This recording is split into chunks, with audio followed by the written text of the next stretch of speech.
All right, welcome to it's a big week for Inappropriate Earl. We got Steady Freddie Corey, the drummer from Cinderella's episode, dropping. Maybe today this might be a double banger. You people are complaining I don't do the episodes quick enough. You get people to your house, you buy the equipment, you record it, you edit it, you do a better job, and then you can complain. Until then, leave a review on iTunes for me, will you? You can't do that on SoundCloud yet, but support Earl. You want to support the artist. Well, support him. Listen, review it, rate it. Man's a fucking paid regular now. Yeah, I'm protected now. Come to the Comedy Store. Call the Comedy Store. Ask when Earl Skakel's going to be there. He can now park in the comedy parking lot and doesn't have to just walk from Equinox. Well, I could do that anyway. I mean, Comedy Store employees aren't exactly known for their sticking to the rules. And go see Roast Battle every Tuesday night at the Comedy Store, where I play the House Hater, formerly known as the House Racist. But the heat was too much for me and Whitney Rice, who was my partner in crime. So we had to go underground, and I don't mean the railroad. All right, today we got a very tonight. This is Sunday night after the UFC fight night in Boston, where we had two white guys fighting. I never like seeing that, but I'm not. Seems in charge. wrong, doesn't it, Earl? Well, it's the wrong sport. Hockey, yes, but UFC, no. But Seems like there should be a Brazilian in there somewhere or something. Well, that's the next fight they're giving. They're really building up this guy, Conor McGregor. They need a white guy from Ireland to. You can't just market to the Brazilians, and you got to have, and he's a great bad guy. He's like a white Apollo Creed, but he backs it up. He killed a guy tonight, Dennis Seaver, who's like number 5 in the world, and he made him look like he was like, an amateur. Shit. So, but we're not here to talk about UFC. That's another podcast. But it is funny that an Irish guy won tonight, given the hue of my TV screen, which is. As the DirecTV guy. Yeah, looks like a St. Patrick's Day festival. The DirecTV guy, when he came over the other day to give me my new receiver, asked me if I had it set to night vision. So, which kind of does look like that. Maybe it's the American Sniper. Is John TV Jones screen. playing an alien in something right now, or? No, John Jones is currently in rehab for his cocaine No, he left. addiction. He left after a day. Isn't that crazy? One day. Well, maybe he got fixed. It's what happens when you're the UFC's golden boy. If you're the Diaz brothers and you smoke weed, you get 6, 7, 8, 9 month suspension. But you're John Jones and you like to do the tootie, the booger sugar, one day and out. So, but this is our guest tonight, the great Jordan Lee, who might be setting an Inappropriate Earl record tonight might be your 4th Yeah, man. episode. Yeah. If I'm the only one willing to make the trip over here, then I'm going to be the most often guest. I mean, I got and Carlos. I fucking walked. Yeah, he walked to do this gig. 4.5 miles for this shit. It took me 4 months to get the singer from Rat, Stephen Piercy, here, and taken me about as long to edit the Fred Corey episode. But Fred's a pro. He's a pro's pro, and he was a great guest. It's kind of neat to. I can say that I've had my favorite singer and drummer in my home. That's awesome. I mean, not many people can say that. Was he impressed with your T-shirt collection? I took him into the jersey room, and he freaked out. He literally stopped in his tracks. And before I opened the door, I said, Fred, because he's a huge hockey guy. Oh, okay. And he does the music to the King games. So okay. if you're ever at the King games and you hear, like, Kiss or Rat, yeah, or Cinderella. He doesn't, you'd think he would just jam it with Cinderella songs, but he doesn't. I think he even played a Britney Fox song once. I'm like, wow, who's mixing this stuff? And he stopped dead in his tracks, and he was like, oh my God, this is the greatest room I've ever seen. And he started taking pictures to send to all his friends, and he likened it to walking into Rick Nielsen's guitar room. Did you let him choose a jersey to take home? No, those things are too much money, man. I'm not giving anyone any hockey jersey unless you got a PayPal account or cash. People don't understand how expensive those things are. I mean, that's a condo in a condo. But don't you think that in a way it's kind of like they're only going to be valuable for a certain amount of time while that player's remembered? Like, I think about that because I collect autographs, people that I meet and stuff, and I sit here and go, yeah, that would have been cool to have like the Chicago Bulls from when I was growing up, like maybe a basketball signed by Bill Cartwright. But now who the fuck would care about Bill Cartwright? Who would even remember him? Well, but the older, it depends on the player, like. Oh, that's what I'm asking. That's what I was wondering. Sometimes the further they've been retired, the more valuable it is. Plus, just when the jerseys get changed, when the team quits using that style or whatever, those are now like vintage jerseys. Oh, and I have a lot of dead players' jerseys. Those really skyrocket. Wade Belak, I have a whole bunch of his shirts. Who else did I have? Derek Boogaard, the Boogeyman. Yeah. I think, from what I understand, Peter Berg is making a movie about him. Oh, really? Well, it's probably a hard sell to get a hockey movie off the ground. Yeah, but Peter Berg can probably do it if anybody can. He's got a pretty good track record right now. I know he did the Dennis Bird. I think it was a TV movie about I think it was the Eagles player who got paralyzed. Yeah. Or no, Jets. I think he was on the Jets. And so if anyone can, but I don't know what studio would, really want to finance the Derek Boogaard story. I mean, it's kind of a sad story, and you're going to need to find a guy 6'8", 260, 70 pounds who can ice skate fairly well, and so that's the cast. Sounds like a job for Dwayne "The Rock" Johnson. Well, he was in a hockey movie, The Tooth Fairy. Well, I was going to say, because that guy's in everything else, man. My buddy, the great legendary AHL and minor league enforcer John Craighead, who I have many of his jerseys. He's a pretty big black dude. He was The Rock's stunt double. And probably one of the greatest shows I've ever had was when I was helping run the Lucky Strike Bowling Lanes comedy hour, the Power Hour. He actually was in town, and I was hosting the show. And after every comic, I would put on a different one of his jerseys. And was he there? Yeah, he was there. Oh, that's awesome. And so because the Lucky Strike's literally, I mean, it's pretty much attached to the giant Crown Plaza or whatever that big hotel is right there. Yeah, I think it's a Lowe's hotel now. Yeah, where everybody stays for the Kodak Theater and all that stuff. So I had like 10 comics, and after every comic I would wear like his Manitoba Moose jersey, and then I'd go into the back and put on his Nottingham Panthers jersey, and then how long did it take you to comb that room to find all of his jerseys? Because there's no way you had them categorized. It's all alphabetically ordered. Oh my God, really? Took me 6 days. Holy shit, dude. Hundreds of jerseys. I used to do that with baseball cards, but you're talking shirts here.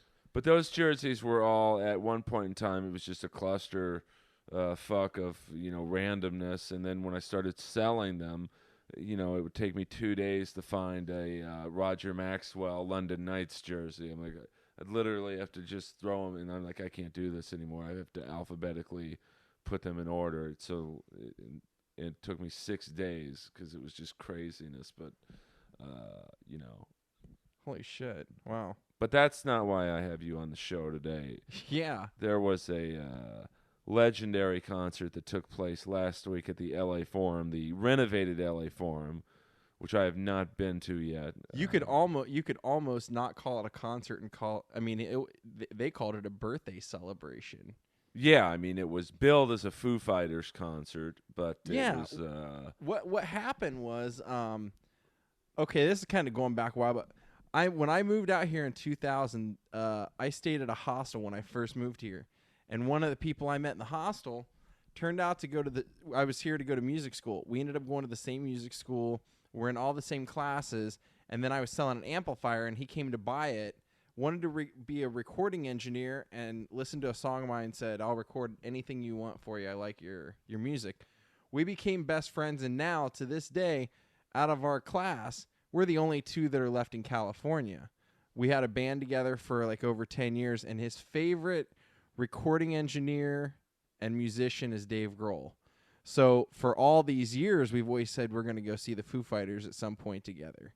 Well, this friend of mine, now he's Swedish. He's now got his green card. He's got all this stuff going, and we finally he's making money. So he's like, we're going to this. Dave Grohl announced on the Foo Fighters website, like, or on the Twitter, something like, in an hour, tickets for a special show at the Forum for charity are going to go on sale. All the tickets are $50. $10 of that will go to the charity, whatever the name of the charity was. My friend's like, hey, are you available Saturday night to go to this? I'm going to buy tickets when they go on sale in an hour. So I was like, yeah. So we're like, okay, awesome. All the tickets went on sale for $50. So we know they have a new album. We assumed it was like maybe a kickoff, kind of like a practice show before the tour. Because it's such a last minute. I mean, tickets went on sale on like Thursday for a Saturday show. That's extremely last minute. We go to the show. They announce that there's no opener before we even went, whatever. We get there at 8 o'clock. They take the stage, and Dave Grohl says, you think you came for a Foo Fighters show, but you got a lot more than that. This is my birthday party, and I invited a bunch of my friends, and we're going to play all night long. And he introduced Paul Stanley, and Paul Stanley came out, and they immediately kicked off with Detroit Rock City. Which was rare to hear a Kiss song in 2015 actually played in the right key. Well, yeah, because he had a phenomenal band behind it. And, you know, Paul, who are you going to have kick it off but Paul? Paul's pretty good about that.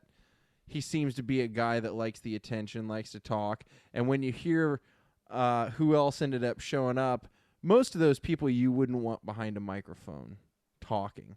So Paul came out, did 2 songs, and then what they ended up doing was each guest would come out, do 2 songs, and then the Foo Fighters would play like 3 or 4 hits of their songs, and then they bring out another guest. And that second Paul Stanley song, for those of you wondering, and I think you can YouTube it now. All the clips are out there. Is the great "Do You Love Me?" Yep.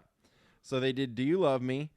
Then they left. Paul Stanley left the stage. Pranced. He didn't leave the Yeah, stage. yeah. He galloped off the stage. Sashayed. And to be fair, fucking awesome way to start the show. Come out and do Detroit Rock City. It got the whole crowd pumped because nobody really knew what was going on. And this was This was pretty cool because they made sure that there wasn't a bad seat in the house. They had one of those stages that was in the round, Right? That went out. There was like a runway that went all the way out to the middle of the stage, and then the stage rotated. So you pretty much always had the Foo Fighters facing you at some point in the night.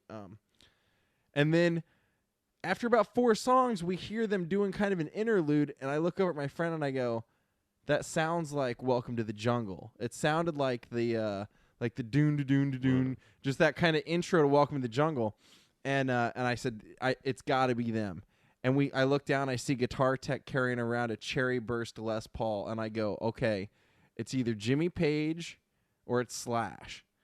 Well, next thing you know, he introduces Tenacious D and Slash, and they come out, and Tenacious D had arranged for some balloons. And they're like, Dave, we got 46 balloons we're going to drop for your birthday. And 46 balloons come down. Then he goes, we're just fucking with you. And all of a sudden, the entire ceiling just balloons start dropping of various sizes and various colors. And they start playing Tie Your Mother Down by Queen with Jack Black singing. Fucking amazing. And they go right from that into Immigrant Song by Led Zeppelin. And if you can YouTube it because you'll be shocked to hear how great Jack Black actually sounds doing those songs. Yeah, that is weird. I would think he would like do it almost like Roseanne Barr did the national anthem, fucking around. And no, well, I mean, he was fucking around. If you know Tenacious D, he really kind of like overdoes everything anyway, but he sounded great. And you could tell Dave Grohl was just like in heaven. He was all smiles the whole night. And the band's fucking really good. I mean, really fucking good. So of course, I sent a text message right before my phone's dying to Dean Del Rey because he was doing a show with Joey Diaz that I was going to go to until I found out about this thing. And Dean actually knew about it. He was friends with the keyboard player, I guess the guys from the Wallflowers, that Rami Jaffe. And he said, yeah, it's going to be an amazing show. Keep me posted as to who's there. So the Foo Fighters do another couple of songs, and then they bring out the bass player of Queens of the Stone Age, Nick Oliveri. And for you real fucking metal fans, they played a cover of one of my favorite artists. A lot of people don't know. His name's Rocky Erickson. And Rocky Erickson was kind of the founder of like horror music almost. He was given the wrong medication back in the 70s and pretty much went schizophrenic and was locked away in a mental institution for years and would kind of like sneak out, escape, and then end up back in there. So the guy, there's documentaries on him. The guy's really a far out there guy, but his music just never really got heard. So now, since Dave Grohl's doing that TV show, that the Highway show, Right. He kind of featured Rocky Erickson on there. And so Nick Oliveri came out and they played Two-Headed Dog. Oh, wow. Yeah, which is like, and Nick Oliveri, that's not an easy song to sing. If anybody knows that song, it's actually fucking really hard, and he nailed it. So to me, that was almost the highlight of my night right there. And it was just getting started. Oh, shit. I actually forgot. Before Nick Oliveri came out, he had Alice Cooper come out. And Alice Cooper came out, and they did 18 and School's Out. Oh, wow. Yeah, Dave Grohl just, he goes, the next guy, when I think about who I would want to come out and sing at my birthday, like, this is the first name at the top of my list. Alice Cooper comes out, and he's wearing, like, a cardigan, like, almost like a high school cardigan with, like, a C on it, and then, like, on one of the arms it says 66. And after he gets done, before he leaves the stage, he goes, Dave, I just wanted you to know this is my actual cardigan from high school. Oh, wow. Yeah, holy shit. So for all you out there, Alice Cooper graduated in 1966. Graduated what? High school? College? So some of the other guests, let's see who else. Then he brought out Zakk Wylde, and they played NIB by Black Sabbath and Fairies Wear Boots, which was awesome, except for the fact I'm not used to hearing pinched harmonics throughout an entire song. Yeah, Zakk loves those good old... Yeah, the elephant squeals. So it was a lot of that, but it was still awesome. I mean, it was just like Zakk Wylde. You're never going to bitch about seeing the Foo Fighters performing with Zakk Wylde doing Black Sabbath songs. Oh, he's great. I mean, I saw him do the national anthem at a King game once, and, he's a little over the top. Yeah, exactly. I mean, he looks like he's out there to murder somebody with his guitar, but he was fucking great. Oh, he's a great player. And then the Foo Fighters, and the Foo Fighters did everything.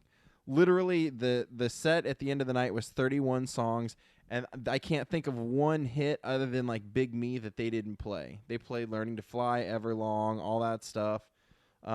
Even This Is a Call from the first album, it was pretty much like their first song. And then they brought out Perry Farrell, which I don't know, Earl. You grew up in the LA scene. I grew up in Ohio, so I didn't get into Jane's Addiction till they were pretty much over.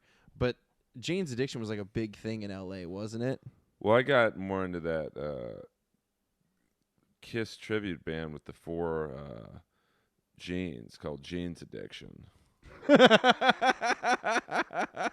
I was more into them. But I actually went to high school with the drummer from Jane's Addiction, the great Stephen Perkins. Oh, no shit. Wow. I didn't really know him, but... yeah, they were a big deal. Them and the Chili Peppers. Yeah, exactly. So he came out, and they did the Mountain Song, and then they did Miss You. They start playing Miss You by the Rolling Stones, and I'm sitting here watching going, what the fuck's going on? Because nobody's singing. They're playing the song and nobody's singing. Then you realize that Perry doesn't know the words. Well, that's cool. Yeah, and so the drummer, Taylor Hawkins, he starts singing the song, and then afterward, Perry actually says, "Oh, I told these guys on the phone today that I don't know the lyrics, so they're gonna have to do it for me." He's got that real high pitched, squealy voice, which was cool. I mean, it was what I liked about it was there wasn't one set genre of musicians that he had there. He really had people from all over the map. What did Slash play? Slash played with Tenacious D doing the "Tie Your Mother Down" by Queen and the Immigrant Song, and all night I just keep going like, who the fuck will he bring out? Because it's like Dave Grohl knows everybody, and he's one of those guys that everybody widely respects him in this town. So, so then he starts announcing like the heavy hitter, and this is one that really blew me away. But see, when we got to the show, my friend went to stand in line to get us alcohol, and I went to the bathroom, and I hear one of these guys, one of these kind of blowhard know-it-alls in the line, and he goes, "Oh yeah, man, my buddy just texted me. He's in the VIP, and he said he's already ran into members of Queens of the Stone Age, Kiss, Van Halen, Alice Cooper." And I'm sitting there like overhearing this guy going, "Here's another one of these fucking guys. It's like, wants to make everybody think he's connected." Well, sure enough, the guy was fucking right. So all night long, as these people are coming out, I look at my friend. I go, "Dude, Van Halen's gonna be here. Eddie Van Halen's gonna be here," because I've already heard that somebody saw him, and it's probably the mom from Throw Mama from the Train. That's looking a little rough. So then Dave Grohl, they do some more songs, and then he goes, "This next guy this is bucket list shit, everyone. I've had a lot of my friends out here tonight, but this guy is a guy I don't even know. This is a guy he's just coming out to do a favor, and I fucking love this guy. This is a guy that we like most of us wouldn't even be here without that guy." And I'm like, "Eddie fucking Van Halen. Holy fucking shit." And he goes, "David Lee Roth." And David Lee Roth comes out wearing a hat. He's got like a newsboy hat. I know he's been living in Japan studying like that whatever the shogun stuff is with the swords. So I think he's been engulfed by the Japanese culture, because he had those big baggy jeans that they all wear with like the weird like multicolored patterns on the pockets and stuff. He had a skin tight shirt that looked like it was a painted on tattoo, and he has this hat on, and he's prancing around the stage doing his thing, and then he just goes for it, man. He takes the fucking hat off, and he shaved his head to the skin. Oh, man. Chrome dome ball. Dude, it's been going for a while. He committed to it at least. And they did Panama, and what the fuck else did he do? Ain't Talking About Love, I think, was the other one. Or did he sing the songs, or did he talk them? No, he actually sang them. He sang them, man, if you can believe that. So you're thinking, at this point, there's not a lot left. I mean, and even Dave says, like, we're not gonna do a fake like leave the stage and come back and do a shitload of encores. We're just gonna play literally till we can't play anymore, till our hands are ready to fall off. So at this point, they're going on almost 4 hours, and he goes, "All right, guys, we're almost done." And he starts playing Everlong, which just makes the crowd go fucking insane. And he says, "Well, that's the last Foo Fighters song for the night, but we want to bring up one last guest.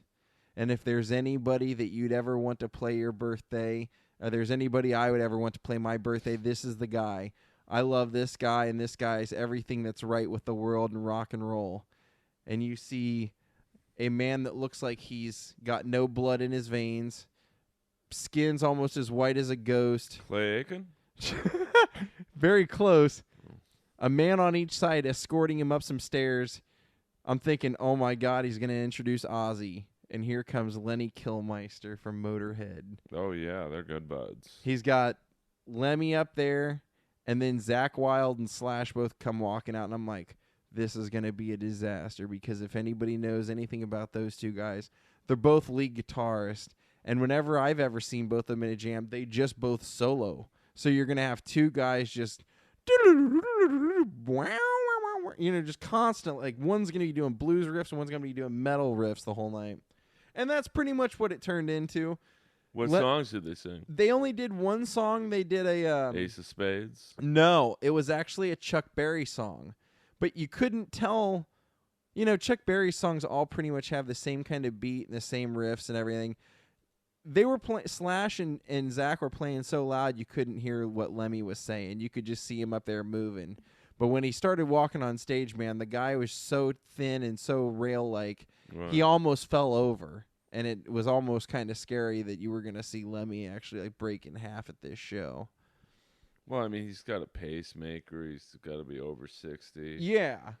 And, but, I mean, fuck, dude. I mean, it was one of those shows that a lot of people were just gigantic Foo Fighters fans, and they ended up getting to see maybe one of the coolest events of their lifetime, not knowing what they were walking into.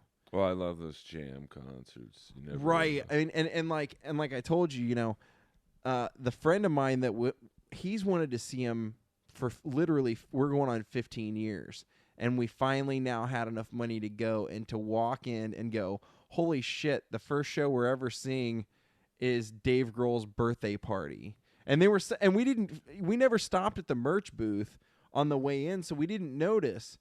But it dawned on me halfway through. I'm like, oh, I keep seeing women walking around with like clear trash bags full of shirts. There must be something unique about these shirts. If they're stock, I mean, literally, they're buying 20 or 30 shirts. Like, they're like fucking Santa Claus walking around with shirts. I go look, and they had made special like birthday show shirts with like almost like a fake license of Dave Grohl, like a drawing, and they had a marker up there, and they said like, write your name here on the shirt, and then it had the date where you could fill it in, the date for the show. Real collectible kind of thing. Like, they're already, the day after the show, they were being sold on eBay for like starting at $100. So the vultures were out just, just buying everything up. And their shit was pretty reasonably priced. All their shirts were like $20 to $25, which I thought was pretty awesome considering when I go to shows, almost all the shirts are like $40 now. Oh yeah, at least their Kiss's pricing structures, right out of Planet Marsville. I mean, yeah, exactly. It was ridiculous, but we're leaving the concert, and it's just like a clusterfuck. But we got turned around as we're leaving inside the Forum parking lot. Couldn't really find where we had parked. And so we just kind of like start looking for the most open space, and we start walking through. We find out that we're walking through the talent parking because they have like road cones up on each of these spaces with their name. And we saw like names that, some of the names of the people that have performed, but one of the names that we saw that was supposed to perform that didn't show up, actually stiffed the concert, was Gwen Stefani, which I thought would have been pretty interesting to see Gwen Stefani performing with the Foo Fighters. Just to, it would have been like the only woman at the show as far as performers, and it would have been unique, but she clearly didn't make it. Did you see any other names that didn't make it? Those were the only. No, I saw that. I saw like Paul Stanley's. Most of them were people that were there, but that was the main one that we were walking around. I'm like, oh, holy shit, Gwen Stefani had the balls to stand up Dave Grohl's birthday party. Who does shit like that? Well, who knows what the circumstance was, but she's probably got kids or something. Yeah, she's not gonna leave her fucking 2-year-old kid to go play. Well, she's married to the guy from Bush, right? From Bush, yeah. He's got nothing going on. Can't he babysit? I mean, so that was pretty much it. Nothing like kind of hard to relive it in a podcast, but it was. That's for somebody like Dave Grohl, who, when you really break it down, you're like, the guy was the drummer in maybe the biggest band Nelson of the 90s, who literally, they're not my favorite band, but they changed the face of rock and roll. I remember when it happened, like you and I have talked about it. It's like it went from Guns N' Roses and Warrant on the radio to Smells Like Teen Spirit almost overnight. Yeah, all those 80s metal bands were gobbled up like Pac-Man balls. And the guy was like, the drummer in a 3-piece band, which got him a lot of notoriety at the time. And then after the band had the balls to set out and try and have a second band where he was the front man, and then actually made it bigger. I would say he gets a lot more notoriety and respect for being from the Foo Fighters when you hear the name Dave Grohl than you do from Nirvana anymore. Probably makes more money because of that twat Courtney Love. Yeah, dude, she is a twat. But she was awful on Sons of Anarchy. She had the acting chops of Ronnie from the Jersey Shore in that Zenadrin commercial. Probably looked like him, too. Well, she would just had one line every episode, and she'd deliver it as stiff as a Lexington steel boner. Did she get herself nominated for any Emmys for... No, I don't think it's... One-liners? They didn't give Sons of Anarchy any Golden Globes. It's like the best show on TV, and it got stiffed. So maybe it'll win something at the all-white Oscars, but shit. I don't think. I love how people complain that all the nominations were white. I mean, You know? Well, I thought of you immediately, man, because as soon as the show started and Paul Stanley came out there, I'm just thinking, I wonder if Earl knew this was gonna, if like in it through any of your channels, No. if this had been leaked or mentioned, or I don't even know. Who's your favorite as far as like the main members of Kiss, the core four? Vinnie Vincent. Yeah, core four. I would say Paul. Yeah, was it Paul? That's 'Cause what I he's thought. I the- thought you liked his songs better, and I was just like, that's pretty interesting for and especially like the seeing the David Lee Roth appearance. I wonder if David and Paul were fighting over young boys backstage.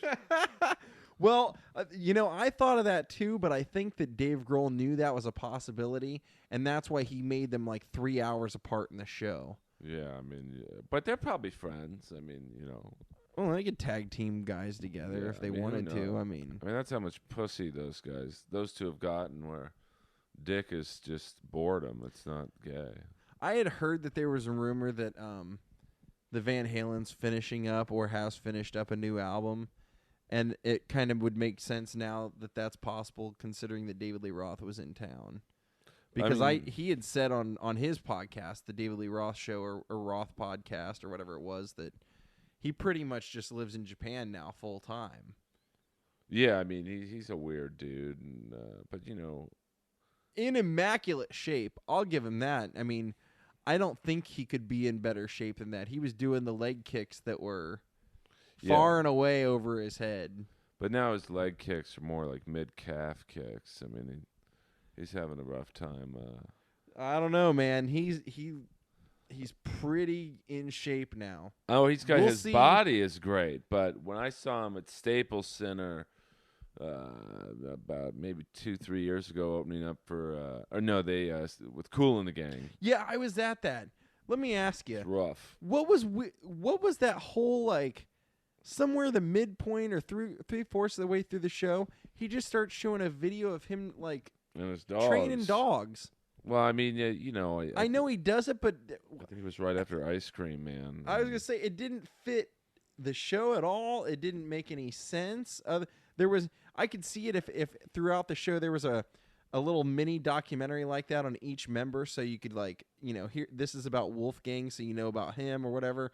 But just to do one about Dave, it kind of seemed. I know it doesn't sound like Dave, but very egocentric. I mean, I didn't. And then I remember at the show I was at, he talked about eating pussy for 5 minutes with Wolfgang Van Halen, and Wolfgang looked a little like, "Dad, get this guy away from me." Dead as creepy frickin' friends. Well, I thought Wolfgang did a pretty good job on the bass. He's not the backing vocals of Michael Anthony, but what are you gonna do? Eddie wants to play with his kid now, so. Well, I know that's such a strange situation because I've seen him interviewed where he doesn't get why people criticize that move, and in fact, I've heard him literally say, "This is a family band. Why would Michael Anthony think that once we can get a family member in there that we wouldn't have a family member in there? Like, it's a family band. It's always been a family band." Well, I mean, if Wolfgang has a kid, he could probably be the singer in about 10 years. Well, he'll probably sing better than. I can't imagine what David Lee Roth is going to sing like in his 70s. I mean, well, have faith, man. You never know. Some of these guys have true talent, and talent will out. Well, I mean, Wolfie's a pretty good bass player for a kid who's 20. I mean, you got to figure Michael Anthony's been playing bass for probably literally 40 years. He's not running out of projects to work on. People really love Michael Anthony. He's always worked. Wasn't he in Chickenfoot for a while? Chickenfoot, plays with Hagar. He probably got publishing. I mean, Van Halen sold over 100 million records, so he's not hurting for money. Yeah. He's that's the reason why Hagar doesn't even really play a lot of music anymore. He's got his tequila business. I mean, some of these guys aren't idiots. Fred Corey from Cinderella's doing music scores on big movie and TV shows. So I think a lot of 80s musicians get the stigmatism of, that documentary Decline of the Western Civilization too. Like they're all idiots in pool up in the hills drinking vodka like Chris Holmes. But Well, here, dude, I'll say this about the 80s. This is the one thing that it did really do as far as the music. That shit was not easy to play. Guitar playing in the 80s was not easy. So if there was one thing that people were dedicated to at the very least was the musicianship back then. Was being as impressive, was being as flashy as possible to one up the next band. So a lot of those guys really turned out to be phenomenal musicians, and most of the drummers could all play guitar. They could all play multiple instruments just because like the even though they weren't an 80s band, Weezer, the drummer at Weezer was not actually a drummer. How it happened was that they were all roommates and that they all had their own band, like they all wrote their own songs. And so when they recorded shit together, it was like, okay, well, when we do Pat's thing, Rivers will be the drummer of Pat's band, Matt will be the bassist, and it's just Weezer happened to take off before the other bands took off. Pat was actually prided himself on being a guitar player and had his own band called The Special Goodness. So, and I know that happened a lot back then. It was just like, well, I can play drums. This band needs a drummer. I'll be a drummer for now until I want to play guitar again or be a bass player again somewhere else. oh yeah, a lot of those bands, Winger, it always gets kind of shit on for their look and their sappy songs. But I'll put Red Beach up against any guitar player on earth, and the drummer is like this amazing.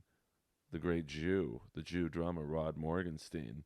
Yeah. Like this fusion jazz, virtuoso on drums. And C.C. DeVille's classically trained guitar player. Oh, yeah. Right. Well, Steve Stevens. Oh, dude, he's like a flamenco guitarist. Dude, he put out a flamenco album called Flamenco A Go-Go, and if you don't tell anyone it's Steve Stevens and you just say, listen to this, you're like, this guy is the Mexican Eddie Van Halen. Yeah, right. And then you say, this is who played it, and you show him a picture of Steve Stevens. You're like, oh, Jesus Christ. It looks like a New Jersey housewife. But, I mean, he's like the perfect example of... a guy who never gets credit for being an amazing player just because of how he looked, and he looks the same. Yeah. But him, Jakey Lee, Zach Wilde doesn't get the credit because he looks like Hell's Angels. Steven Adler. If you listen back to there were some really, I mean, a lot of those Guns N' Roses songs. Kind of what made the song for me was the changes in the drums. Some of the different things he did, how he played just little like tweaks and little bells and whistles, the way he changed things up with a little cowbell that are now like signature things people put in there as an homage to like the Guns N' Roses sound. I mean, I think he was like the drummer from the Cars. He was the perfect drummer for that band. Right. It's like Bobby Blotzer from Rat. Cheap Trick. Bunny Carlos said the same thing. He's like, anybody that ever wants to criticize my playing, just listen to the songs. The songs were there. My job was not to show off, to show up the lyrics and the melody. My job was just to fit in to the way the song's supposed to flow. Yeah, I mean, a lot of those guys just the 80s was such a flash and dash era, but most of them could play. There was a couple guys who probably didn't have a lot of. Well, and anybody that would be that's interested in this podcast about that, That's the kind of the maybe 5. Dave Grohl did say that they're coming back in August and doing a show at the Forum again, and that he plans on having a lot of guests at that show as well. So, hard telling who it will be, but I could definitely see him trying to top this show, and he said that he's like, this show will be impossible to top, but the next time we're here, we're gonna try. So, get your tickets when they go on sale if you like Dave Grohl or any of those musicians, because it's probably gonna be a blowout concert for this place. I'll be at that one. So, well, the thing I like about the Forum is the Forum literally still feels like you are in an 80s or 70s concert. They haven't repainted it. It's still like, when you look around, it's still like yellowed walls, really out of date, kind of smells like old beer and cigarettes. It's just like, it's the perfect venue. I saw Guns N' Roses there a few years ago. I saw Fleetwood Mac there recently. It just really kind of sets the tone for a great show, and it's not too big either. Oh, I went to so many great shows at the Forum, many LA King games, Laker games when they were good. I even went to That was Showtime Lakers, wasn't it? Oh yeah, that's Bob McAdoo, Kareem. Kareem, Jamal Wilkes, Michael Cooper, Storm and Norman Nixon, Spencer Haywood, even when white guys were playing actually in the league. Mark Landsberger, Don Ford, Tom Abernathy, and the great Jerry West. Yeah, Jerry West, who a lot of people don't know is the logo of the NBA. Yeah, and white. Yeah, what is white, and and then I don't know what happened. I think the league moved to Kenya or something. Oscar Robertson came into the league, and it all changed. Yeah, Elgin Baylor, and I saw Elgin Baylor once at the supermarket, and there's one of the greatest players of all time. Right. And, we were right next to each other, so we had to say something to each other. And I'm like, "Hey, man, I loved you in that episode of The White Shadow." And he looked at me like, "What the fuck?" I mean, I'm one of the greatest basketball players ever, and you want to talk about an episode of The White Shadow I did? So, Hey, man, sometimes you're right. You got to say something, especially if it's somebody that you liked like that. And sometimes you have nothing to say.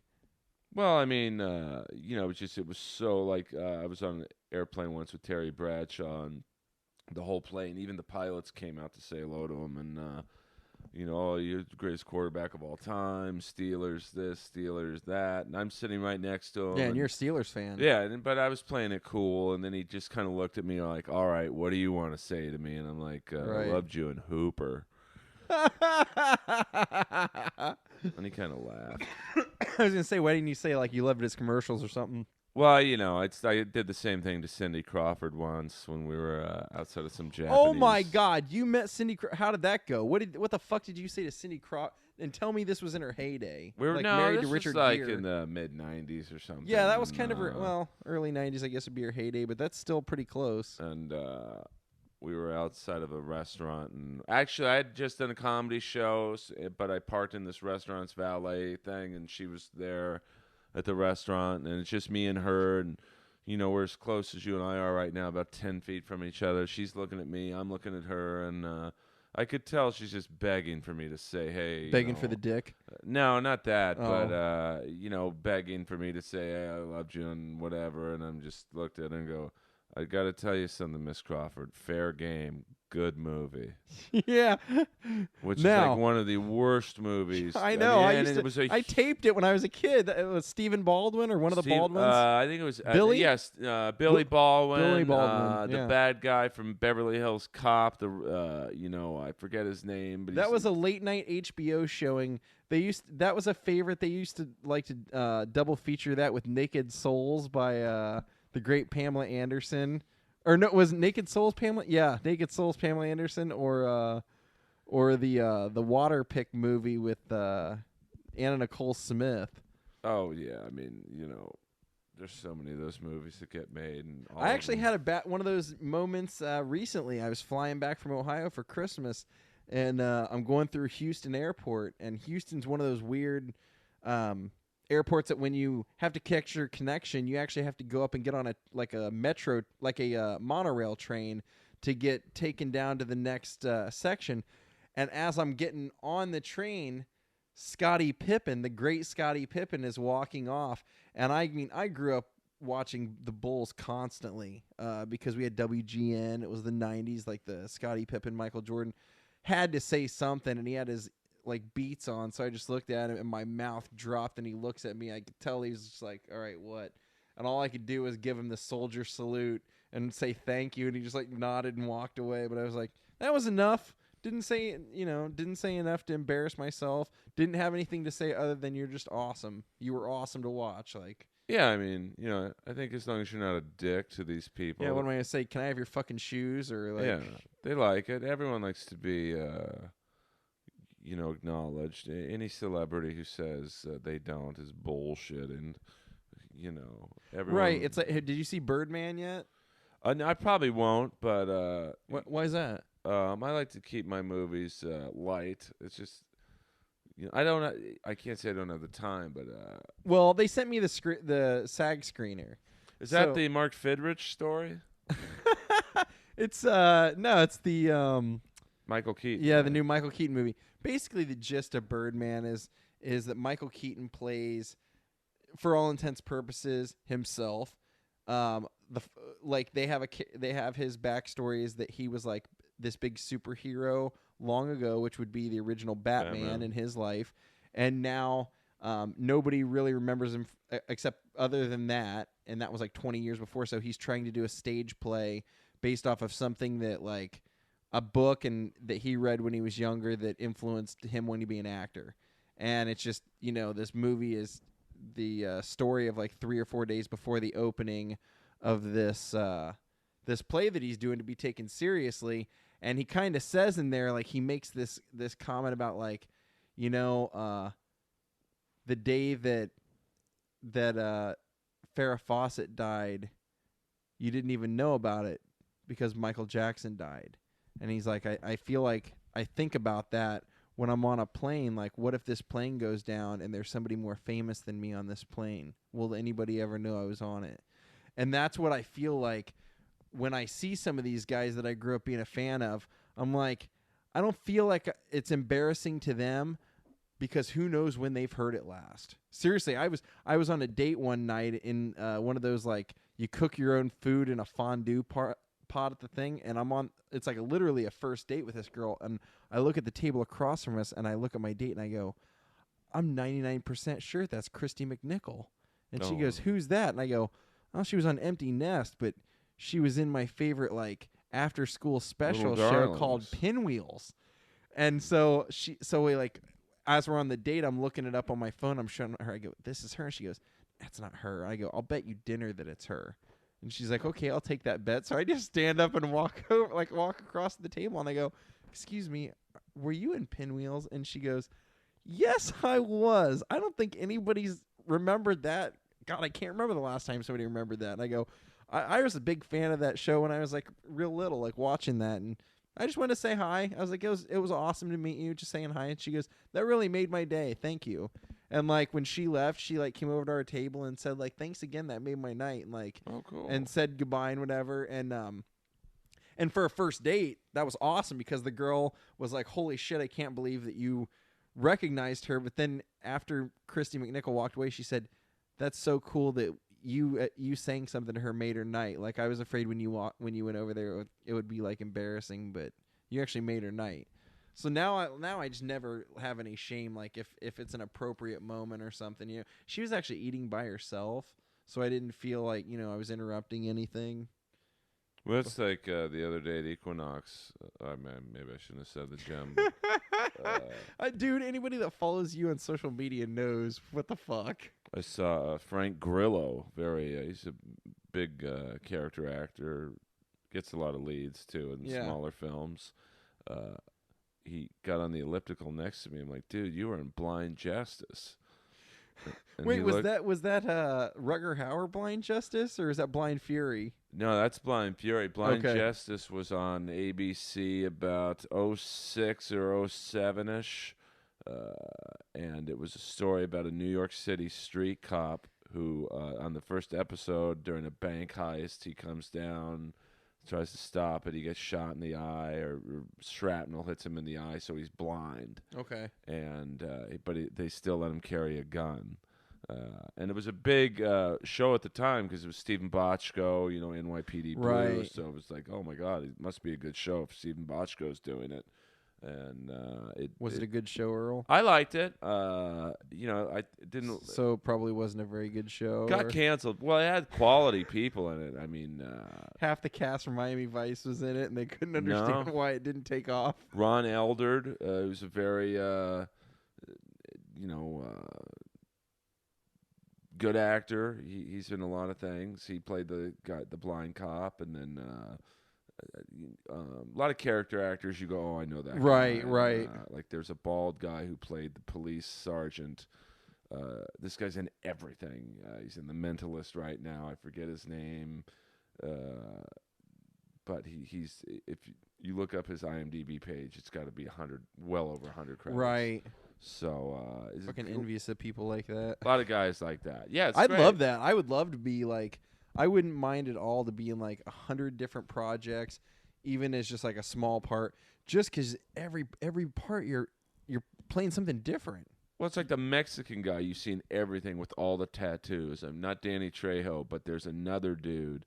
I don't know his Emilio? name. No, not Rivera? Emilio No. Rivera. He's like usually a shaved head, and he's literally from his ears to wherever is tattoos, and he's always like the bad guy or the gang banger, Yeah. or the tattoo shop owner. He was in Nip Tuck. He had a great role in Nip Tuck, a recurring role, and he was Probably typecast. yeah. With that Well, I mean, look, there's you pretty only much have to. Which, let me. Since you have your beard, has that changed your acting? a lot of callbacks, a lot more Has it? callbacks. Cause see, like whenever I go into, when I've talked to my agent, I'll go like, hey, I'm not getting, what the fuck? Like, what am I doing wrong or whatever? And they'll say, oh, you're not doing anything wrong. I'll say, hey, should I grow out facial hair and see if there's any change in it at all? And there's no, you shouldn't. But there are numerous commercials, Earl, that I've gotten callbacks for, and when I finally see him on TV, the guy that got the part has a fucking beard or has a mustache or something. I'm trying to look up that actor. Well, I mean, Jesus, I think Lois just burped. Luckily, it's not a UFC fight going on right now, but sorry about that. I think we had a thunder and lightning outside. But I've gotten a lot of callbacks, and lately I've been like at one particular audition place where they stop me every time to go, hey, do you want to read for this thing too now? That's awesome. See, because my thing is that ever since Christmas, I just went, you know what? If I don't have an audition, I'm not fucking shaving anymore. What's the point? And I notice I get a lot more looks on the street from, not a lot more, because I like no more than usual, but I notice it's just like kind of a different kind of look, or different women looking at me that weren't before. And I know you're a taken man right now, but anytime you see women's likes or whatever, they always mention they like a beard. Oh yeah. We are looking at that tattooed actor I was just talking about was Robert Lasardo. Yeah. And just to you'd think that what did you type in just out of curiosity tattooed to find actor him? and this guy has 108 credits on IMDb. Holy shit, man. Yeah, and he's got 5 projects already in 2015. And he's got something listed, Sky Sharks, as Father Rodriguez in 2017. So Jesus. That just goes to show you any look can get out there. Like with my beard, and because it's got a little gray in it, and in the front, I'm getting a lot of auditions for dads, like younger dads. Yeah. And, it's but they don't know what they want. Well, because one of the schools of thought that people say is like, you don't want to get pigeonholed into one part. I do. But then like one of my acting teachers said, he goes, why not? You're working. Yeah, well, no one knows what they're talking about. It's different for everybody, but that's what I was wondering, because you're a person who, you're just like me, clean shaven, or you just let it go. You're never like you're never grooming this shit. You're never drawing designs in it or doing anything stupid or. No, well, that's not going to get you any work, but Dude, it actually will. It actually will. You know how many auditions I see on the casting sites, like looking for someone with funky facial hair or funky look to them or that kind of shit, and you're like, what the fuck? Like, well, actually, I saw. You're right. I mean, it depends on whatever. What was I auditioning for the other day? We've probably really narrowed down our listening audience to about one person at this point. Yeah, with this talk, but it's true. For people that listen, like there are actors that listen, and this kind of shit, it makes a difference. Sometimes having facial hair will get you more work. But there was a dude I saw, like, Jesus Christ, this guy looks like a fucking freak. He had he looked like a hippie. He had like a Raleigh Fingers mustache and like a Yahoo Serious like Ted Fro Nugent kinda. afro, and I'm like, this guy doesn't get anything. I literally came home from the audition, turned on the TV, and he was in a Wendy's commercial. So, Yeah. It's fucking it's horseshit. welcome to Hollywood. And I disagree with you. I think Oh, is Eddie Vedder playing for the Seahawks now? what's that? Cheddar versus Vedder? Who Yeah, knows? there's Eddie Vedder standing on the field talking to Pete Carroll Well, from there you today's go. game. Good old Pete Carroll put the USC program about a decade behind with his shenanigans. But When we were watching the game today, my buddy I'm watching it with goes, "Listen, they're really trying to play up that Seattle thing because you could hear Smells Like Teen Spirit played in the background." And I actually made the joke, like, what are they going to play, like the whole Pearl Jam 10 album at halftime? And sure enough, there's Eddie Vedder now that, 7 hours later we're watching this, and there he is grinning like a baboon on the field. don't say baboon when we're talking about NFL players.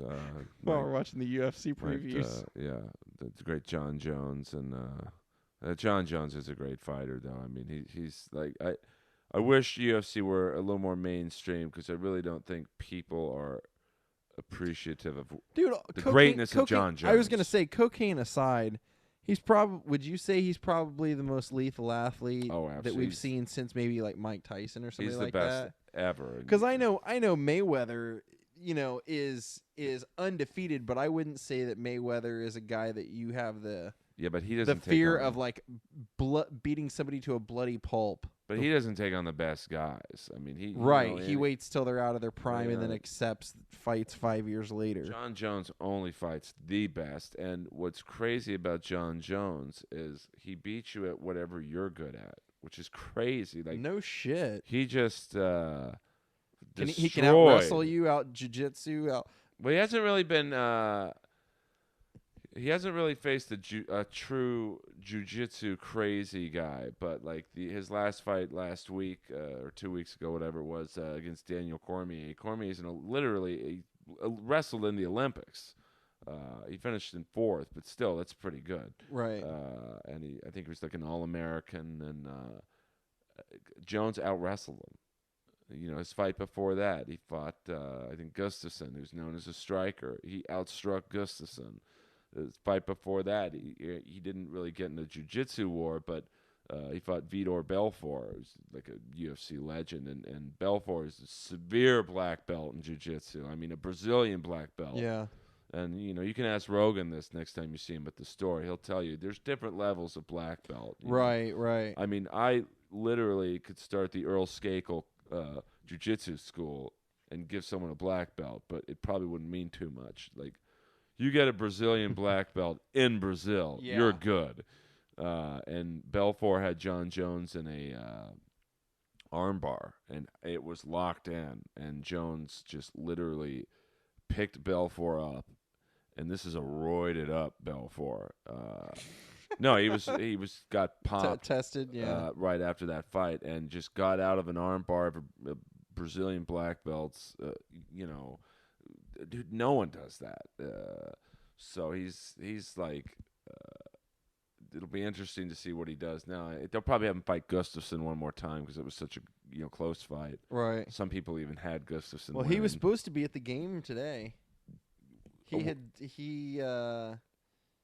His mom had said that she knew that he was going to leave at least by today. He was going to leave rehab, even though he left after like 24 hours. She said, I knew he was going to leave because he said he was going to go to the NFC Championship game or whatever. Well, I think his brother plays on Baltimore, right? Or he has 2 brothers in the NFL. Right. Maybe that's what it was. Maybe he was going to be... Maybe it was last week. Maybe last week was the game that he was going to be there for. But I remember hearing about that recently, that he was going to be out because he was going to go to that thing. But Joey Diaz recently said, he's like, I knew he was on coke. He goes, I had heard rumors. Like, he goes, a couple of people in L.A. had told me rumors. And then he said, I think it was maybe on Rogan's podcast. He goes, remember the time that we were all, me, you, Ari, and all of us were eating, and after the fight, and John Jones came over and sat at our table. When he walked away, I looked at Ari and I said, people say he's on cocaine. I think he is.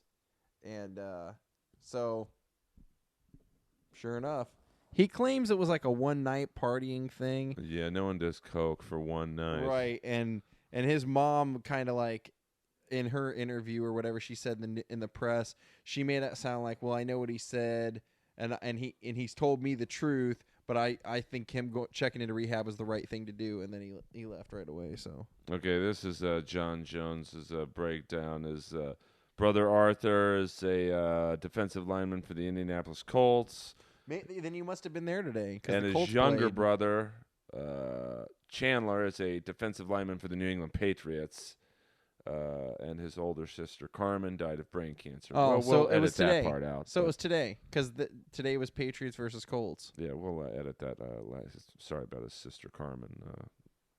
That's no fun. You didn't kill her. Well, no, I mean brain cancer. I can't even imagine how painful that is. But so he has two brothers in the NFL, which is pretty cool. It shows you. I don't know what the parents were like, but if you have, ultimate. If you have two athletes. sons in the NFL, your third son is probably the greatest. Most people before John Jones came around would I think probably say that either Anderson Silva was the greatest of all time, or my favorite, the great Russian Emperor Fedor Emelianenko, who went 10 years being undefeated. Wow. Before he got blasted by 3 straight fights. You think that has something to do with age, or? Well, he wasn't. He was like he was only about 230 pounds, and the first fight he lost to the current champion Fabricio Verdum, who's like 250, and then who did he lose to? Bigfoot Silva, who is literally like 300 pounds on fight night. He's 265, but then. They have to 265 is the heavyweight limit, but then after they weigh in, they can eat whatever they want. Right. And they usually weigh in the night before, or they 2 weigh days in before? like a Saturday night fight, Friday afternoon. Okay. So he, literally is probably close to 285, 290, and Fedor's 230. It was just an awful fight to watch, and then Dan Henderson knocked him out. So he lost like 3 straight fights, but then he won 3 straight against these tomato cans. I mean, they were like, well, let's have him end his career on a good. So he went over to Russia and fought Jeff Monson, who couldn't get any fights because he had like an anarchy, like white supremacist tattoos. Right. Okay. And he was literally limping on his way to the octagon. So maybe he should take on Mickey Rourke now. Fedor's done. He makes too much money in Russia being a politician. And Mickey Rourke, another Equinox member, along with me, Frank Grillo, and Fabio is a member there, and Earl, I gotta ask. Jack Black is a member at Equinox. You got a fucking pink Mike Knuckles. Provided by Stephen Piercy at Mike Knuckles. That's on Twitter, MIC Knuckles, but I know my fans aren't that bright, so it's MICKNUCKLES, Mike Knuckles. Buy a pair.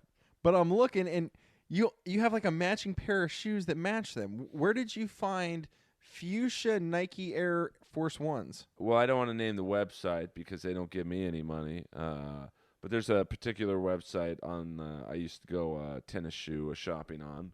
Holy shit, they're awesome, man, because they're like suede. Yeah, with the swoosh is kind of like snakeskin looking. Yeah, they're any really of you shoe fanatics out there. Earl and I are big shoe fanatics. Cool pairs of shoes. This one particular site is like orange Nikes, bright pink Nikes. I really am bummed out. I got these new Adidas. They're Adidas Originals with the strap with the gold plate. Where'd you get those? eBay, dude. I got them for like $18 on eBay. Somebody got them, and they didn't fit them. So. Oh, eBay's great for you can get. And I told you I bought this shoe cleaner. Anybody that is a shoe fanatic like us, go. I know they have it at Nordstrom. Tweet at Jordan. Jordan the Lion. Dad, what's your Twitter? I cannot plug products that don't pay Daddy any money. It's a new era for Earl. Yeah, tweet me. But there's what's your Twitter? Jordan the Lion on Twitter. There's a product that they will clean your shoes to a brand new status, and the product's only like $16. They'll clean 100 pairs of shoes for $16. I was skeptical because I've had that kind of shoe, like different shoe cleaners used on my shoes before, and they'll do the job, but friends that got them done regularly were like, that stuff will eat away at your shoes. This stuff doesn't actually, and it's like a coconut oil based thing. But I literally did 5 pairs of shoes, 2 of the pair that you gave me, and they looked brand fucking new afterward. And literally, it takes literally less than a minute to clean an entire pair and just wipe them off with a towel. Oh yeah, I mean that's. It's just this shit just turns into like foam on your shoes, and then you just literally wipe it off with any old towel, and your shoes look amazing. So. Well, yeah. you know, I just buy a new pair of shoes when that happens. Well, not all of us are fucking political royalty like you, Earl. Well, I believe in fashion comedy. Meanwhile, you've got 8,000 awesome pairs of shoes and a TV that makes everybody look like we're watching the fucking Munsters. Well, I'm pumping money into the podcast, and you know, last night it was make donations to Earl's podcast so you can get a new TV. Well, I mean, you know, people. Daddy's porn can't be in green forever. Kickstarter. I'm not doing a Kickstarter, but you know, if you want me to do a better podcast, well, I mean, the sound is actually as good as it's ever going to be. There's nothing I could buy that's going to make this sound better. I don't think anybody's bitching about your podcast. No, everyone's cool. I mean, they do say maybe the 3 or 4 weeks off that happened because people won't come be the guest on it. But it's tough to, you know. I mean, this is. If Lois could talk. Yeah, well, this will be the 50th episode. So it's. But I do get a compliment. Many times over, like, I can't believe you get the quality of guest you do, but you know, I appreciate that. I assume they're talking about me, or I think they're talking about Bobby Brown. You know, yeah, Stephen Piercy, that's possible. Jared Levin, you know, Carlos Herrera, Eric back in the New York Gruber, Whitney Lee Rice. I mean, she's blowing up. I mean. You know, so I try and get a mix of people like you and her, you know, up and comers. Yeah. And then, you know, try and get established people. And I got. You ever gonna have Tommy Morris on, or? I would actually, but you know, the Tommy Morris will never ever work in the entertainment industry again, and that's good enough for me. Well, I can tell you this, Earl. There's Terry Bradshaw. I have heard for a fact that he did listen to the Tommy Morris episode of the Inappropriate Earl cast. But you know what? If I saw him on the street, I would not run from him. Like, you know, he cannot say I said one thing in that episode that was wrong. You were voicing your opinion, man, and you know, you and I both we've talked about this since on the podcast. Like, your arguments were valid, and I'm sure he has his reason why he. Hey, as the that's the beauty of being, I guess, the talent booker for any comedy club, is that you get to shape the way that you want the talent to be at that place while you're there. Yeah, and once you're gone, it will change to someone else's likings. Well, but I mean, like I said, I don't know on what podcast I said this, but I don't think it's any accident that he's been gone from the Comedy Store for, is that about 5 months? Yeah, probably so. And seems like September-ish or August, something like that. Yeah, well, I know he was fired the night, or let go, whatever you want to call it. When you guys were in San Diego. Doing Roast Battle in La Jolla, so that was about 4 or 5 months ago. So I think it's pretty telling that not one comedy club, a management company, or agency has hired him. So if he was so good at his job, might be in negotiations. No, it's hardly that. No one wants a failed musician, which is what he is. You know, that's just. I don't think I'm out of line saying that. Might be an up and comer. Well, you know. If he was so good at his job at the Comedy Store, someone would have hired him by now, and that's just the fact. It's not me talking shit. But this is an open invite, I think, from you. I would have him on in 2 seconds. If he'd like to be on and give his side of anything, or even just sit down and have a conversation with you about maybe why he didn't want to give you an opportunity, why not? Why not fucking have him on? Well, because I wasn't giving him weed. Or studio time. Well, I mean, that's something that could be talked about. You know, they say in I was watching a thing on the OJ trial on CNN, and that's topical. they were talking about, well, CNN's, unless it, that's more topical than anything. I think we're having a power outage. Come on, dude, don't do that into my mics. Have some class. They were going over the glove demonstration, and they said never ask a question in the court that you don't know the answer to. Right. And I know the answers to why he didn't pass me. So what do you think?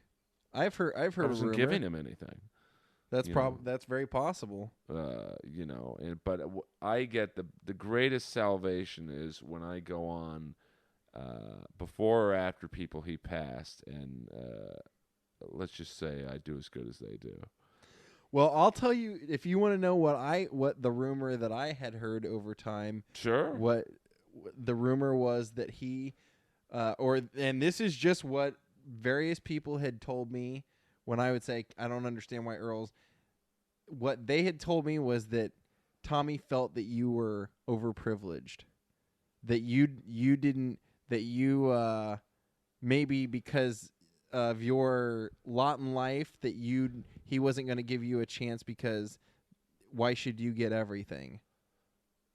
But does that make sense? That's what I had heard. Not at all. Well, that's I'm just saying. What I had heard was that it was like, well, he just he's rich. He can have anything he wants. Well, he can't have this. That but kind just of mentality. To show you how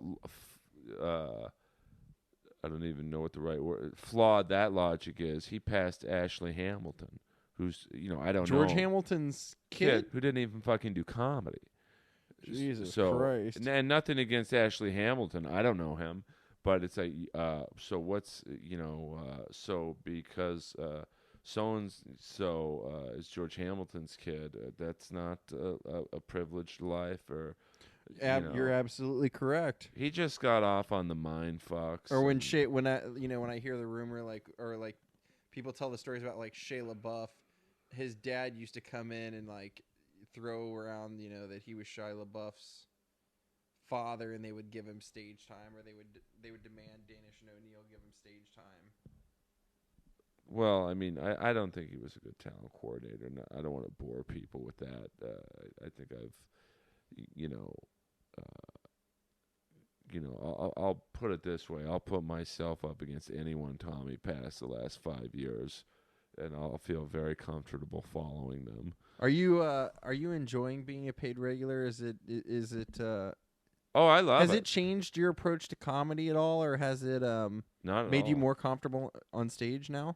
Oh, I mean, because I've seen a couple of your sets, and you've done extremely well. Like in tough rooms where like I saw people, I don't want to say dying before you, but choking on fucking quicksand before you, and you had to come up and follow that, and were able to get the crowd on your side and get them laughing.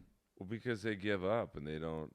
In fact, I think one of my favorite moments now of ever seeing you on stage was New Year's Eve, and you're up there working this crowd, which anybody knows after New Year's Eve, that's when people, after midnight, people start filing out. The crowd thins out. They've seen a lot of comedy. They probably got there at 8 or 9 o'clock. Earl comes up there, and some cocksucker on the front patio starts letting off fireworks, and without missing a beat, you look out the window and say, my first New Year's as a paid regular, and I'm competing against Kiss on the front patio, and the crowd just lost it. I mean, like, great timing and very topical for what you like to do. Yeah, well, I mean, that's one of the few benefits of playing shitholes and biker bars and, weird performing venues is there's nothing I haven't seen. Yeah. Nothing. In 15 years, Now that is where I would agree with Tommy. Like if I didn't do comedy for 15 years in the fucking jungles, I'd say I don't deserve Sal's to be passed. Comedy Hole. Sal's Comedy Hole. I mean, I've Marty's bakery places in Compton. Dude, you were performing at a parking lot of like a fucking pizza place at one point, weren't you? Yeah, Kenny Lyon's Pizza Parlor show. where you're getting heckled by black trannies. I mean, doesn't matter what color they were. It's your but, fan base, yeah. So, I worked my ass off for 15 years. Yeah, I mean, I didn't come from like a poor background, but that doesn't mean anything. There's not one comic in this city who can say they've outworked me. Yeah. Um, Even now, even well, now I that mean- even now that you're a paid regular, a lot of people, like if you looked at their page, you'd be like, okay, so they're doing the Comedy Store 3 nights this week.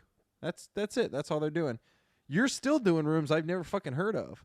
Mexican restaurants and shit. I still see you posting every day that you're like doing this place this night, whatever. It hasn't changed. I mean, it hasn't changed the rooms you're doing. You're still going up in front of as many people as you can get access to. Why not? I mean, I'm not going to. Well, dude, a lot of people look at getting past as a Comedy Store as like a finish line of some sort. Well, it's just the start of one because now I'm basically the lowest ranked paid regular. Right, but look at how many paid regulars are on that lineup that don't perform anywhere else. Well, was a huge to me, one of the biggest criticisms of Tommy was people that got started at the store and never have branched out beyond it. Adam is, and this actually hurts me. He's bringing in, the David Spades, the Rob Schneiders, right. the Norm. Rogan is back because of Adam. Norm. So the spots were tight as is, but now there's even fewer for guys like me and Candace. Well, and not only that, but when Tommy was coordinating, he had 16 headliners on per show, and I think Adam's taken it down to 12. Well, yeah, because it's Judd Apatow and right, and I don't think it's any accident that under Adam, there's just a better energy up there. The lineups are better. There's no more. Good shows. Chicks want to come, and then the guys want to come where the chicks are. You don't walk up the stairs to the cover booth and see some guy who looks like fucking Skeletor with a mullet, playing God, shitting on people, and I don't think the store in the 5 or 6 years that I've been up there has never been better, and right, But Adam is getting, I think, rid of people who just do comedy at the store. It's not a fucking hobby. It's, a business and a privilege to get on stage. Not, oh, well, I've been up here 10 years. Tommy used to give me 2 spots a week. Well, that era. Well, dude, over. I'll tell you one of the things that I saw change recently that you never would have saw.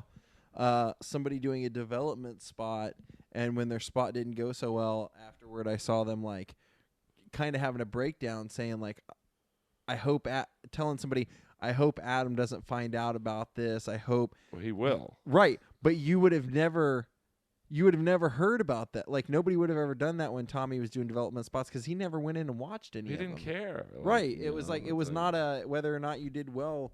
People didn't seem to have any kind of fear of their spot. And this night, I'm actually hearing somebody saying like, "Well, I had a shitty crowd. I did a shitty set, and now Adam's gonna find out that I had a shitty night. Shit like that." It's like that's what you want. There's stakes You want people now. you want people that have to fucking can't go up there and do the same like stupid dick and pussy jokes that they've done for the 3 years I've been going there, constantly doing the same jokes, thinking that they're gonna get passed on that shit. You have to develop new stuff.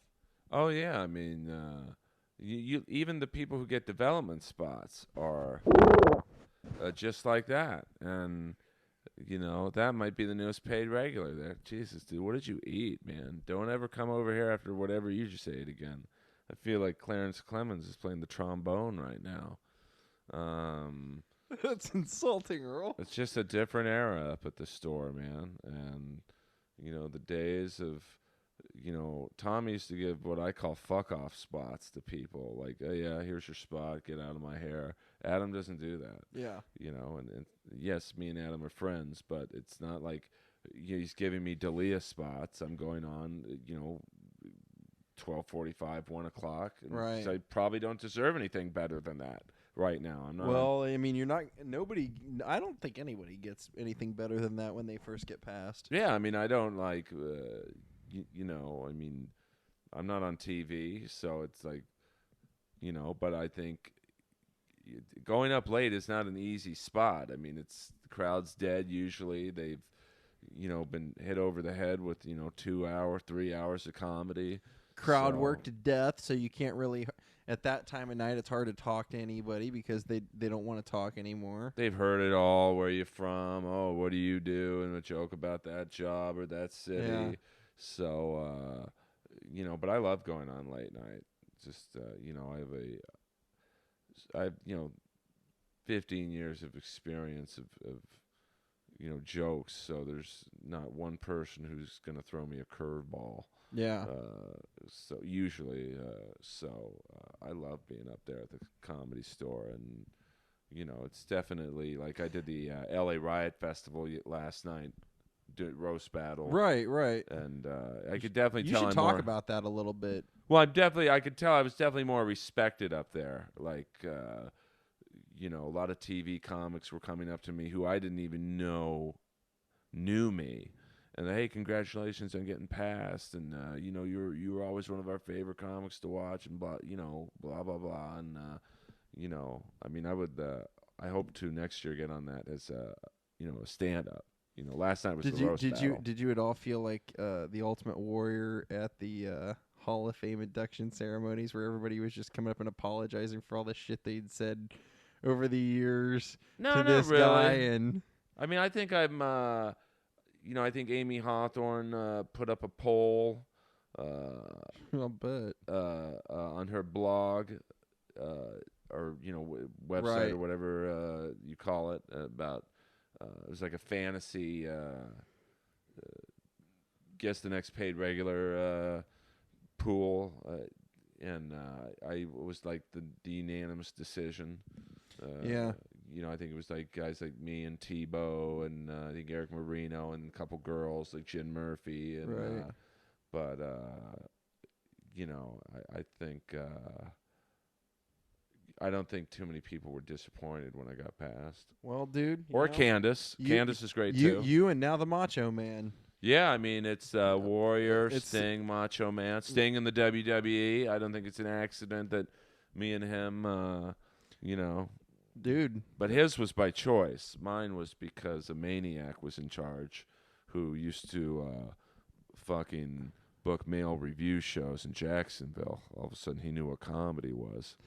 So, but that's true. That's true. You can't, like, there's not, you know, talking shit is like saying, well, you know, so-and-so comic sucks. Why do they suck? Well, fuck them. I don't know. They just suck. You know, well, that's not really a good reason.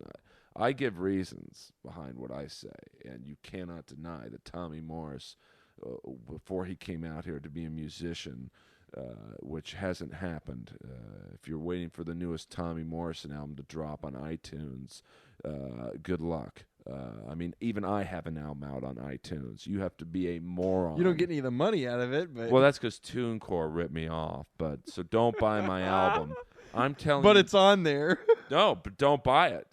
I don't want. I don't even know Why where don't the you money put it up goes. on your website and give it away for free at this point? Well, basically, I am, because I'm not getting any money for this fucking thing. That's what the great thing about a podcast. You can't take my money from this podcast because it's free. So, you know, if you want to give me money for my comedy album, just PayPal me $10 at eskakel@aol.com. Make sure you send it as a gift. It's spelled Otherwise- Skakel right. But otherwise, you get fees taken out. I know the scams. You send it as a gift, and it's a family member, and I get the whole $10. So, even Fred Corey said this is a world-class setup, and yeah. that's coming from a guy who's in the music business, you know, as Pro Tools and all that. Rode stuff. around on the best tour buses of the 80s. Oh yeah, Fred's the best, man. I mean, this podcast, I think I might do a double release. I might do a Use Your Illusion 1 and 2 release, stagger the releases of Inappropriate Earl, and then not do one for another 4 months. But I got some big feelers out. I can't give it away, so don't ask who. But I can't. Who? But I have let's just say this, a cast member from Predator who didn't say he would do it, but he said my publicist will call you, and he's tweeted me back every time. So that's how I started with Piercy. It took me 3 or 4 months. Jesse Ventura. I can't say. I'm not going to give it away, but it would be a fantastic interview because this dude has been in the entertainment business for 35 years, and he's not just an actor. He produces. That cuts out the Indian and the first 2 guys that got killed. So is he the alien itself? That guy died of AIDS, blood transfusion. Kevin Peter Hall, Jesus. also Harry from Harry and the Hendersons. Oh, was that was who that was? Yeah. Holy shit! And if you ever thought that was a real Bigfoot. No, yeah, well they no, unless it was a WNBA player. If you ever want to see the Predator without his makeup on, or Harry from Harry and the Hendersons, there's a great sequel to Fast Times in Ridgemont High, at Ridgemont High. It's a loosely based sequel called The Wildlife with Sean Penn's brother, Chris Penn, in it. Kevin Peter the Hall. now dead Chris Penn. Yep. He's dead now, R.I.P. Kevin Peter Hall was the strip club bouncer who slaps Comedy Store paid regular Angel Salazar in the face when he's trying to look in at the girls. So, and great for you music junkies, and it's probably a good way to somewhat wrap up this. Eddie Van Halen did the whole soundtrack to The Wildlife, mainly instrumentals. There's this instrumental called Donut City, and how has nobody heard of The Wildlife? I've never even heard of it. it was pretty, it didn't do well at the box office, and I think they thought, well, we'll get Sean Penn's brother, who kind of looked like him, and it's really funny. But just to finish up, basically the soundtrack to The Wildlife, all done by Eddie Van Halen, in some form were demos for the next Van Halen album with Sammy Hagar. Because if you listen to that first Hagar album, it's like, wow, this song's a lot like the Wildlife soundtrack, if you had seen that movie. Oh, wow. It's got Eric Stoltz Do in you it. own it? Well, you don't. It's not an official release, so you have to go on YouTube and Okay, so that's what. Okay. But it was it's 83, 84 came out because I guess Fast Times was 82, and it's got a great cast: Eric Stoltz, Yeah. Angel Salazar, who was also Chi-Chi in Scarface, Yeah. Leah Thompson, who looks fucking beautiful, in Howard it, the Duck. Back to And- the Future. playing the horny police cop. And I really wish that this guy were more known. I would love the to have unknown comic with the bag over his head. I would love to have this guy on, the great, legendary Hart Bachner, who you may know. You might not know his name, but you will know him as Ellis from Die Hard, the coked up, fucking office guy who tried to go and negotiate with Hans von Gruber and got his brains blown out by Alexander Goodenough, who died of AIDS, incidentally. Hey, it gets us all. So, the 80s were a great time. See, but this is what I love about you, Jordan. We have you come on, talk about the Foo Fighters, and I think, this will be like a half-hour podcast just to wrap up the show. And here we are, an hour and 30 minutes in, talking about Hart Bachner. So, there you go. And So if you know Hart Bachner, get his ass on the podcast. Hell, get him to buy Earl's album. Earl could use the $10. But see, that's what I want to do, and that's from day one. I've always wanted this podcast to get people like Hart Bachner on. Everyone, like you look at who Rogan gets, Paul Stanley, these Right. huge names. And obviously I would love to have Paul Stanley on this podcast. But I thought, what's a niche? And you get these people like, I guarantee if Hart Bachner gets on this podcast and then I start talking about Ellis from Die Hard, people are going to listen. Like, oh my God, that guy was great. Well, I didn't know he was in this movie. And, there's so many like smaller actors that or musicians that I would love to get on just so people could go, oh, this is kind of different. Like, Well, you never know, man. I mean, Joey Diaz has been on tons of podcasts to the point where you think that there's nothing the guy could talk about that you haven't heard. And one day he and I are sitting at a picnic table after one of his gigs at some shithole restaurant years ago, and he starts telling me about the day that his dream came true and he got to work with James Coburn. and he told me this whole story about how he and James Coburn were smoking weed in his trailer and this and that. And it's like, you would have never heard that but out of anybody else. But it's like, James Coburn studied martial arts under Bruce Lee, for Christ's sakes. Bruce Lee took on like 4 students at that time. And I think it was like James Coburn, Kareem Abdul-Jabbar, Steve McQueen. I mean, Steve and like Dan Iasanto, who I've met him. Right, yeah, and he's dude. Also, another great guy that you could get on the podcast. He has a martial arts studio in like Marina Del Rey that you can just like literally call him up on the phone. I've looked it up. It's like the dojo's online. He'd be a great guest. He was, for those of you not knowing who Daniel Inosanto is,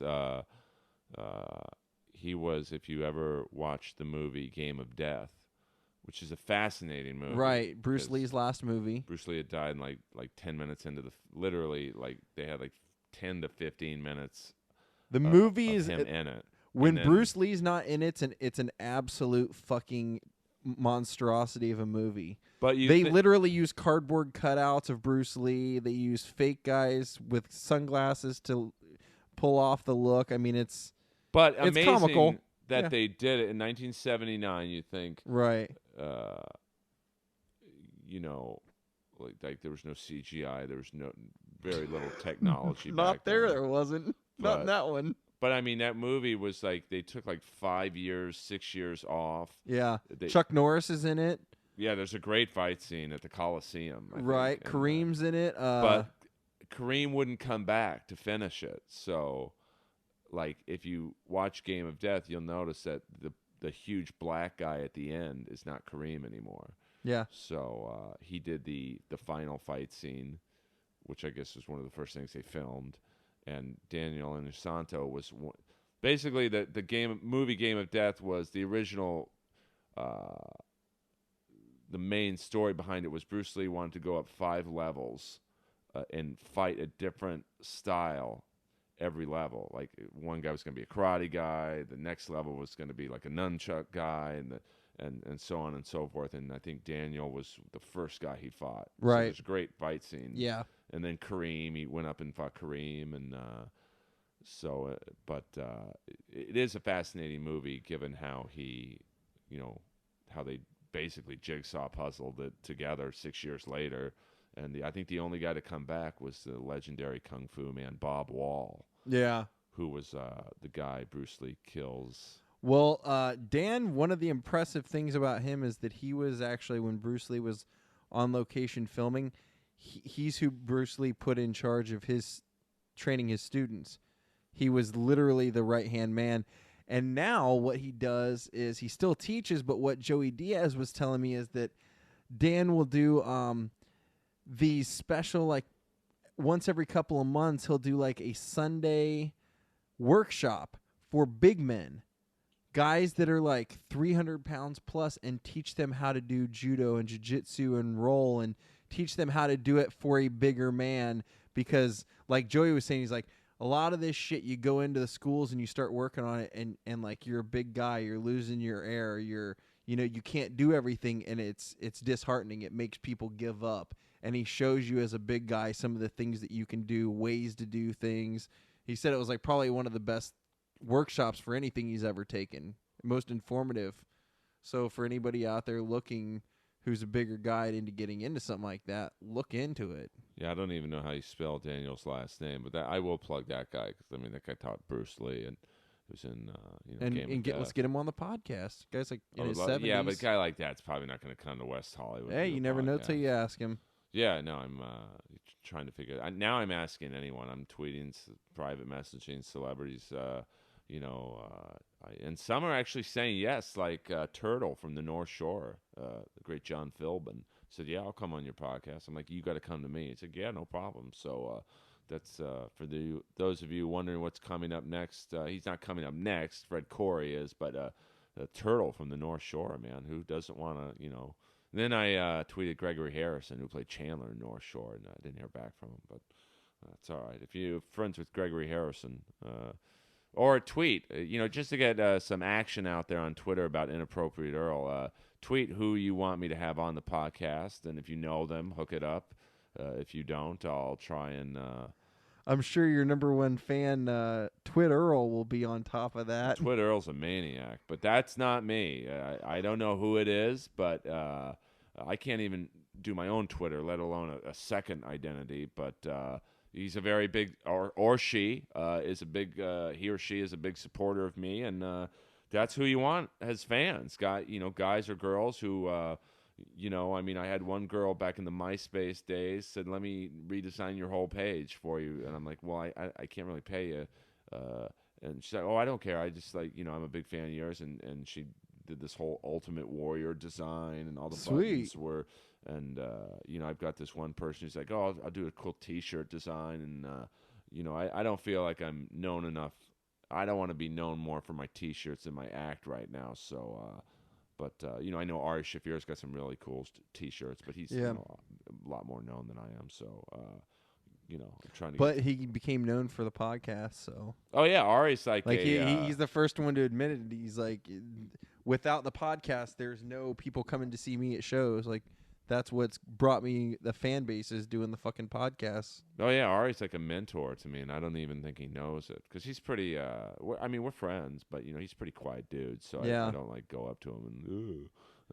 But he was one of the people I've kind of modeled this whole setup after because I see how it's worked for him and Duncan and Dean Del Rey, and obviously we all want to get to Rogan's level, and. But I'm happy interviewing who I interview. So, and I can't think of a better way to end the show on Jordan's fourth gasser. Like my old, that was Lois. My old cocaine buddy JB used to say, "Ass, gas, or grass. Nobody rides for free." And with Jordan tonight, nobody's ridden for free. So follow Jordan Lee at Jordan the Lion, Peace Pot, and Microdot. On Twitter. Me at Earl Skakel. We're on SoundCloud and iTunes. Leave a review. It actually helps. The more reviews there are, the more we get featured. And, when you get featured, that's when, like, Rogan fans go, "Oh, I'll check this guy out." And Ari fans go, so it really does help if you review us. And I leave them all up. If you don't like the podcast, say it. I mean, I'm not encouraging you to do that, but one guy wrote on a review that I should leave the podcasting to the big boys. And then he mentioned I should ask questions like Eddie Trunk does. And, well, if you did that, then why the fuck would your podcast be any different than Eddie Trunk's? Well, I actually, I'm not like the biggest Eddie Trunk fan, but I always give him props for, right, but that's like somebody saying, "Hey, why don't you ask questions like Rogan?" Well, because that's why Rogan is different, because he asks shit his way and I'm asking shit my way. Yeah, well, I'm not like the biggest fan of how Eddie interviews people, but he carries the torch for a genre of music that, let's face it, in 2015, he actually played a song on his XM show the other night from Jeff LaBar, who's the guitar player from Cinderella, and it was a new single from his new album. And who on earth is playing that song from that album in 2015 but Eddie Trunk? So I give him props for that. Yeah. But I don't want to ask questions like Eddie Trunk. So but hey, if you like Eddie Trunk, listen to him. If not, listen to me. Or he's not sponsoring this podcast, so fuck him. I'll say it. Yeah, no, listen to both of us. I mean, there's more than enough metal fans for all of us. So thank you guys very much. A big week for the podcast. We're gonna, release 2 episodes and hopefully get a little more regularity in the scheduling. I'm gonna try and release one every Monday, but some things are out of my hands. And thank you, Jordan, very much for coming back for more. You got it. I hope this wasn't a snoozer for anyone. Well, listen, if you guys don't like the questions out there, tweet what you want me to ask, and I won't. So, go on earlskakel.com. Was taken down a long time ago. Thank you to Stevie Rochelle from metalsludge.tv for providing the music to Inappropriate Earl. Sometimes I forget to thank him. And thank you to Stephen Piercy for providing the Mike Knuckles. Go buy his new single out on iTunes called "I Can't Take It." produced, engineered by the legendary 80s man Bo Hill. And we will see you guys soon.